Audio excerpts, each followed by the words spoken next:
అమ్మ, ద్వాదశ రాశుల వారు ఈ రోజు సులభంగా వారికి వారు చేసుకోగలిగే పరిహారాన్ని తెలియజేస్తారా?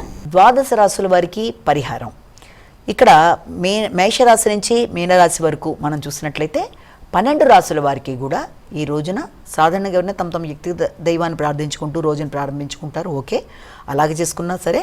అలాగే అవకాశం ఉన్నట్లయితే తప్పనిసరిగా ఈ రోజున గోవిందనామాలు కానీ అలాగే విష్ణు సహస్రనామాలు కానీ ఇవి చేసుకోవడం, అలాగే శనీశ్వరుడికి సంబంధించిన శ్లోకాలు వినడం కానీ అష్టోత్తరాలు వినడం కానీ మొదలైనవి చేయడం కూడా చాలా చాలా మంచి ఫలితాలు ఇస్తాయి. అలాగే అవకాశం ఉన్నట్లయితే తప్పనిసరిగా ఈ రోజు ఏదైనా హనుమంతుడి దేవాలయానికి కానీ నవగ్రహాలు ఉండే దేవాలయాలకు కానీ వెళ్ళడం కూడా చాలా వరకు మంచి ఫలితాలు ఇస్తుంది. కనుక అవకాశం ఉన్నట్లయితే ఈ కార్యక్రమాలు చేయడం, ఈ దేవాలయాలకు వెళ్ళడం మొదలైనవి చేయడం, అలాగే ఇంకా మీరు చేసుకోగలిగితే గోవిందనామాలు చాలా వరకు విశేష ఫలితాలు ఇవ్వడానికి ఆస్కారం అనేది ఒకటి ఉంది.